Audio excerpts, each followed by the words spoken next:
নমস্কার বন্ধুরা, সবাই আশা করি ভালোই আছে। আমরাও ভালোই আছি। আজকে এই যে মশলার টেমাগুলো অল্প ধুয়ে সাফ সিকুন করে দিলাম। অনেক দিন হইলো, অল্প আঠা টালা হয়ে গেছে। ঘর দুয়ার যাই হোক ভাঙা চিঙা, তাও মায়ের লোকে কাম করা, আমরা হাতে ধরা বস্তুগুলি পরিষ্কার সাফ সিকুন হতে লাগে। এখানে আমি পাঁচফোড়নগুলা এদিকে ভালোই আছে, তবুও আমি আবার দেখা নিতেছি পাঁচফোড়নগুলো কিছু লেতেরা আছে নাকি না, কিছু লেতেরা নাই, সুন্দর আমি দেখা তারপরে আবার টেমাতে বইটা দেখা দিলাম। একদম পরিষ্কার আছে, ধুইতে অন্যদিন আমি খোলাভাবে আইনা মিক্স করি, যে অনেক কিছু লেতেরা বাইরে ধুইয়া শুকাইয়া তারপরে আমি করি।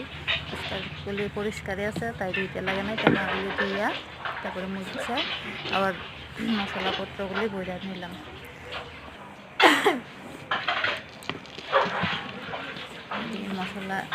মশলা দানি ইয়েটাও ধুয়ে নিলাম। তারপরে এদিকে আমি হলদি টলদি সব কিছু তেমন ধুইয়া, আমাদের ঘর দুয়ার তো ভাঙাই, দোকানের তো কিছু না, সব কিছু তো ইয়েতে দেখাই দিলাম।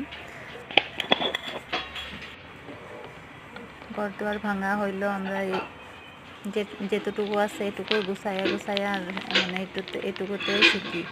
এখানে আমি জিরা তাও এক প্যাকেট কালকে আনলাম। অন্য টেমা পাত্রগুলো ধুইয়া একটা কইরা সব কিছু টেমাতে ঢুকায়, সেটা ওরা আরও সুন্দরভাবে জায়গা রেখা দিতেছে একটা কইরা।